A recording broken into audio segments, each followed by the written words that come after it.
Hey, good morning, everyone, or whatever time of day it is when you happen to be watching it. I wanted to post the next lecture, but I apologize that this is a few days later. I have been posting on Thursdays or Friday mornings, so I'm a little bit later than that this week, and mostly it's because I found myself negotiating in a lot of different settings.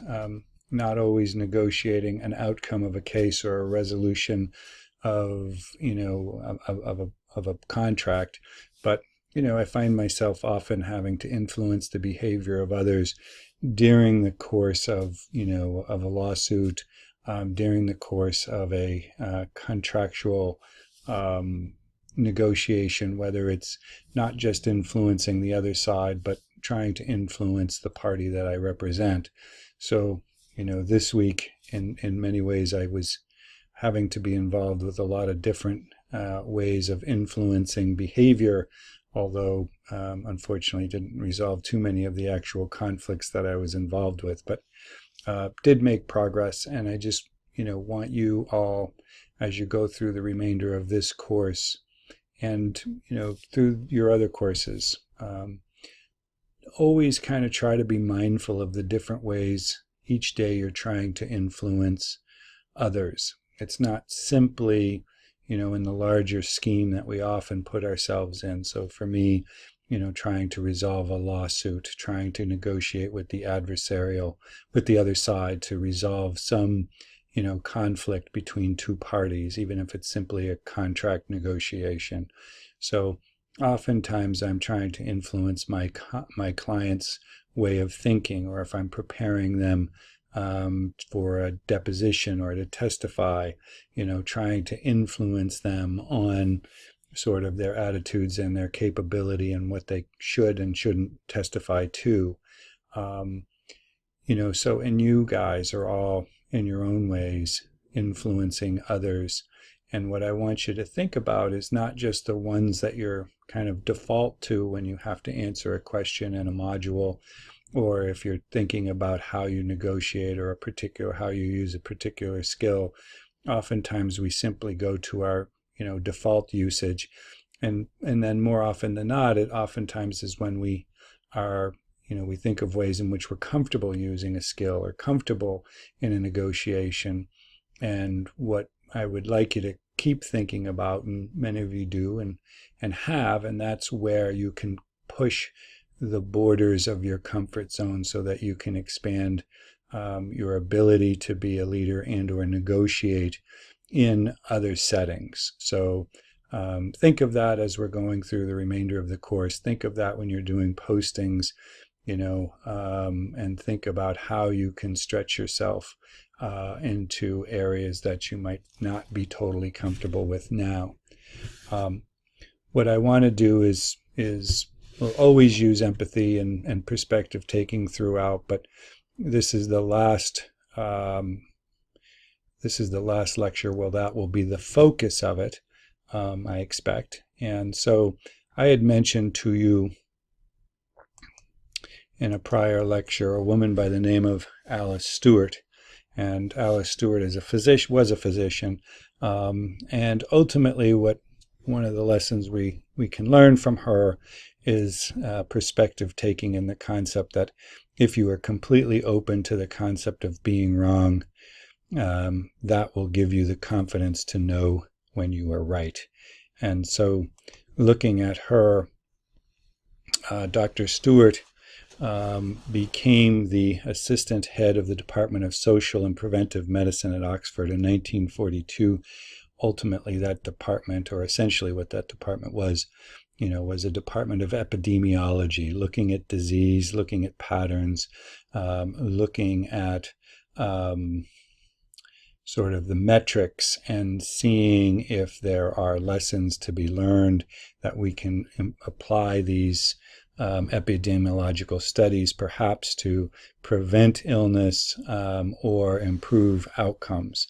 And so in 1953, they allocated her funds to pioneering studies of X-rays as a cause of childhood cancer, which she worked on from 1953 until 1956.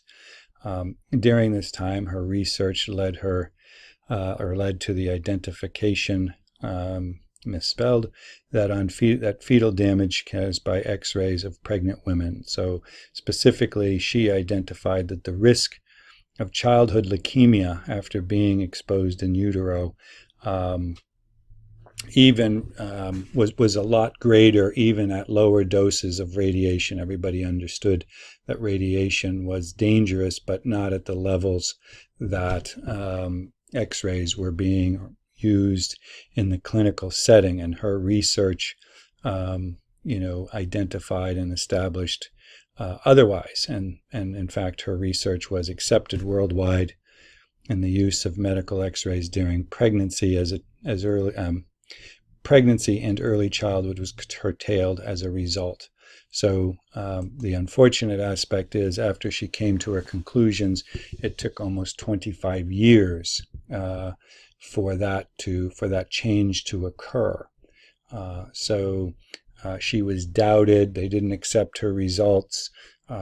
Some studies, which really were not very good studies in terms of how they were conducted, were used to challenge her research. And, much of it was premised, in retrospect, it seems, on the belief that, doctors don't cause harm, don't create harm. And so, it was going against the norm by suggesting that X-rays that physicians were using were doing just that. And, of course, there were other factors as to why it wasn't accepted, or her research wasn't accepted. And perhaps it was gender as well. Most likely it was, but not used when you look at many of the articles and discussions about her and her research. Again, I'm sure gender was part of it, but not something that's highlighted within those. But being that as it may, she again came to the conclusion that perspective taking, if you are completely open to the concept of being wrong, that will give you the confidence to know when you were right. And so the way she was able to persevere, the way she was ultimately able to influence the medical field, was she had an associate who, by the name of George Neal. And his job, as he described it, was to prove her wrong.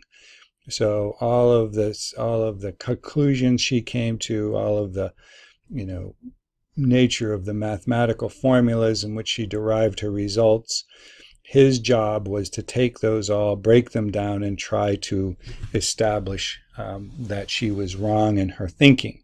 And then by doing that, every time he was unable to establish that she was wrong, gave her the confidence to know that she was right.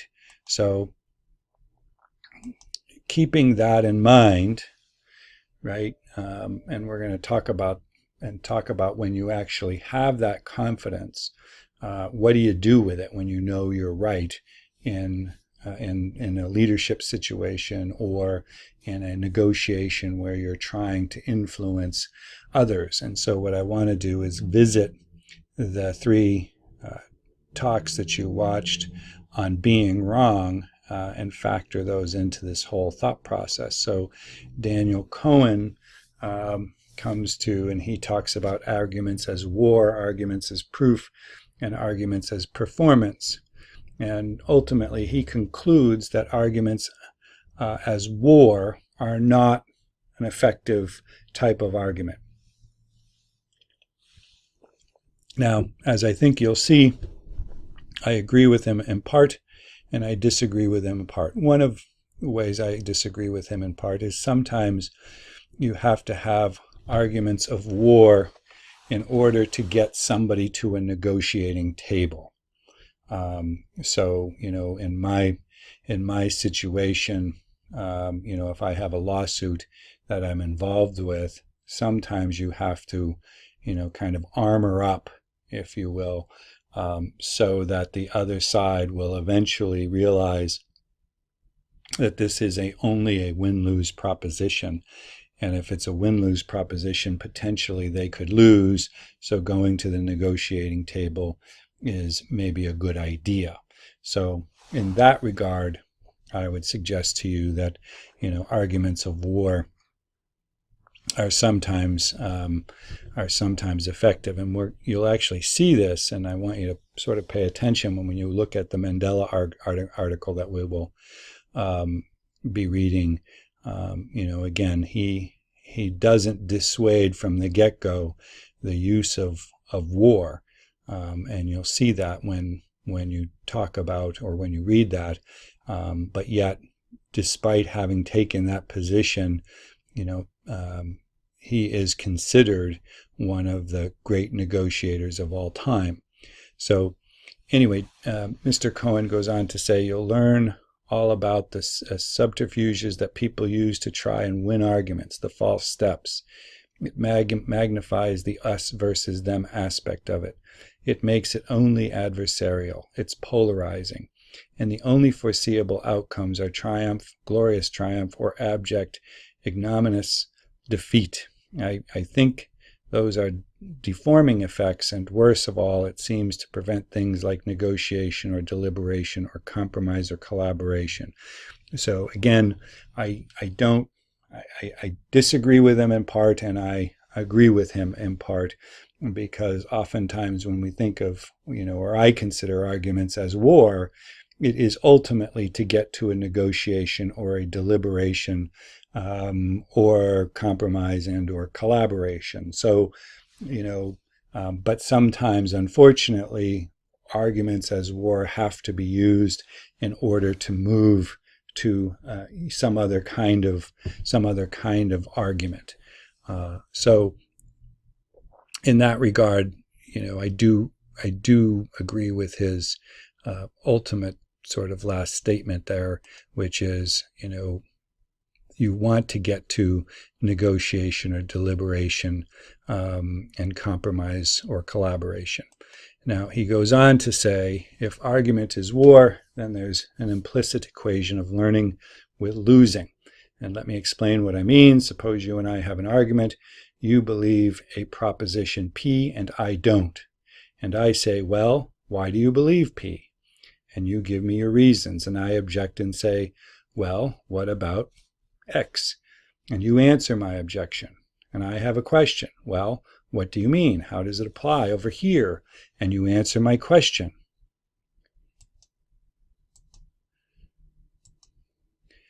Now, suppose at the end of the day, I've objected, I've questioned, I've raised all sorts of counter considerations, and in every case, you've responded to my satisfaction. And so at the end of the day, I say, you know what? I guess you're right. It's P. So I have a new belief, and it's not just any belief. It's a well-articulated, examined, a battle-tested belief. So, and that's really what he's suggesting is, and goes on to say, okay, who won the argument? Well, the war metaphor seems to force us into saying you won, even though I'm the only one who made any cognitive gain. What did you gain cognitively from convincing me? And there's something wrong with that picture. Now, again, I disagree with him in this regard when we're talking about a negotiation.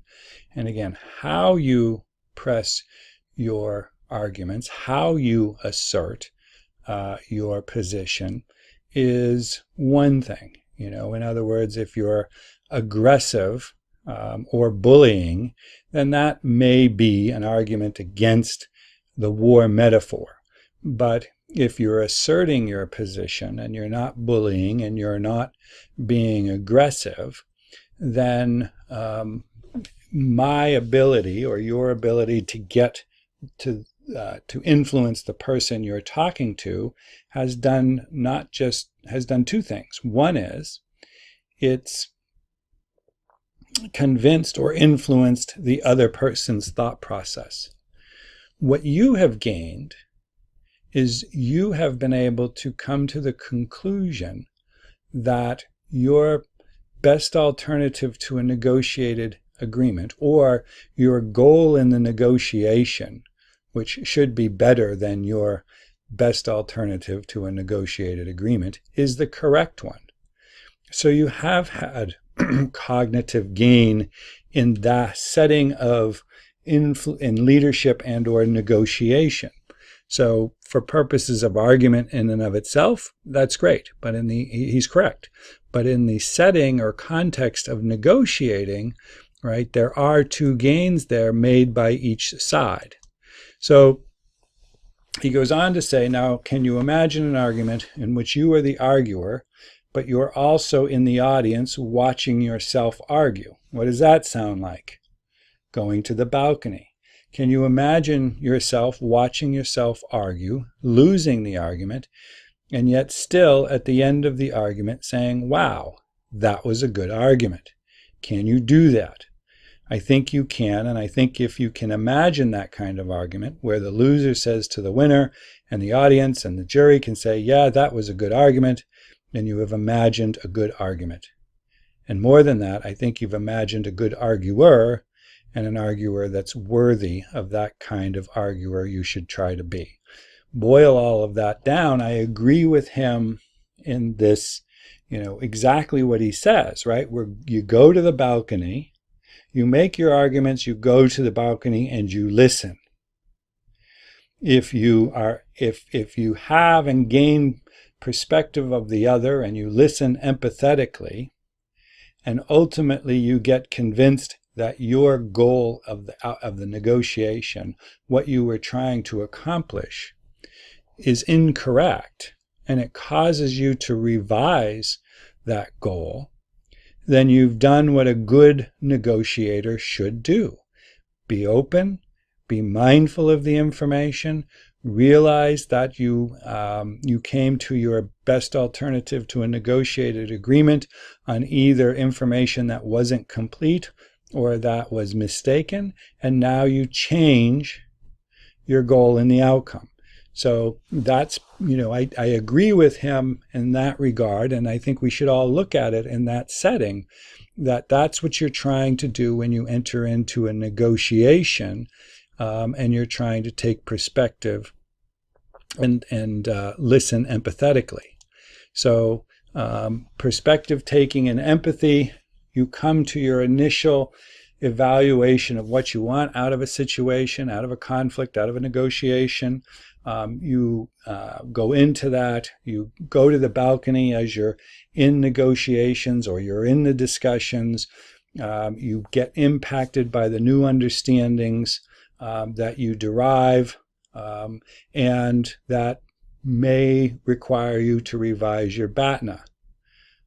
Because if you don't revise, if you get all that information and you're not good at that,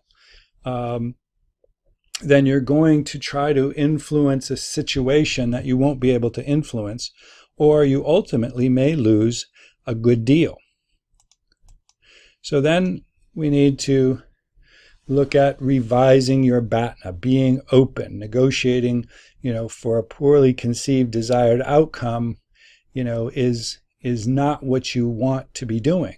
So, if we go to the other video where the description of, the cartoon that at least some of us who are older, the Wile E. Coyote, and so what she's trying to suggest is if you go into a negotiation, taking it out of context, if you go into a negotiation and you're pushing for a poorly conceived desired outcome, but you don't know it and you don't ultimately understand it, you're not going to recognize that it's a poorly conceived desired outcome. You're not going to recognize, how you've come to your BATNA may be mistaken. So in fact, she says, in that situation, we're like the coyote after he's gone off the cliff and before he looks down. We're already wrong, we're already in trouble, but we feel like we're on solid ground. And that's where she corrects herself a moment ago. It does feel like something to be wrong. It feels like being right. So I'm sitting in negotiations oftentimes where I know the other side is has a poorly conceived outcome, at least in my opinion, but based on everything that I know about the case and as I've listened to them respond to my arguments or respond to my positions, I listen to them effectively and empathetically, but if they don't have good responses, I feel stronger about where I am, and I feel like they're wrong, but they just don't know it. And potentially, if we don't get to a resolution, we end up going to a trial. So, and if I go to a trial and after the whole week, 2 weeks, whatever period of time of trying a case, they lose, they would have lost on what was a poorly conceived desired outcome. So, but at all that time, they never knew it.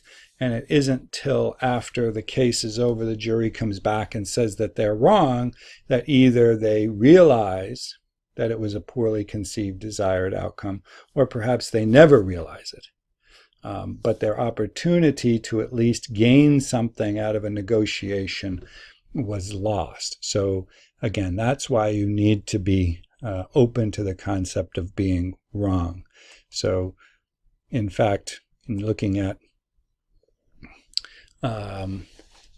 where she goes on further, or actually this is the Scout mindset talk, where it's this phenomenon in which our unconscious motivations, our desires and fears shape the way we interpret information. So again, you really want to sort of make sure you're being objective, make sure you're, as most of you refer to it this way, going to the balcony, make sure you go to the balcony, and step back and try to be so objective. Some information, some ideas feel like our allies.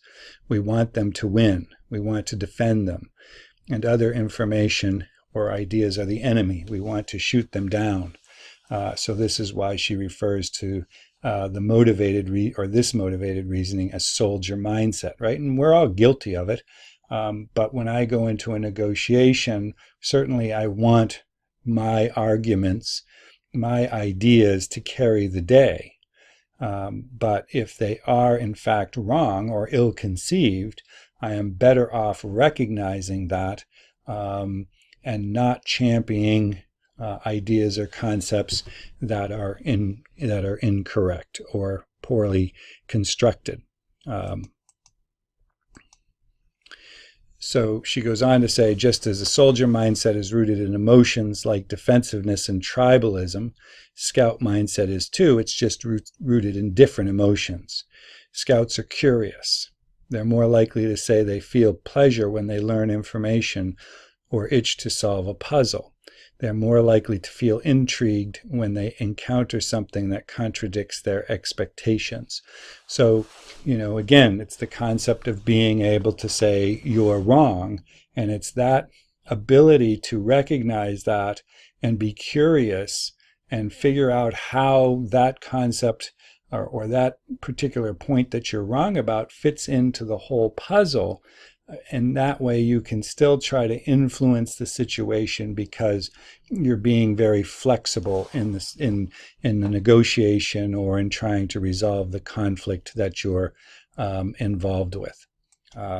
So Scouts also have different values. They're more likely to say they think it's virtuous to test your own beliefs, that they're less likely to say that someone who changes his mind or her mind seems weak. And above all, Scouts are grounded, which means their self-worth as a person isn't tied to how right or wrong they are about a particular topic. And so, and you don't even have to worry about your self-worth. You have to worry about your desired outcome, right? Your desired outcome is going to be tied to your original development of what your goal is, or what you think your outcome ought to be.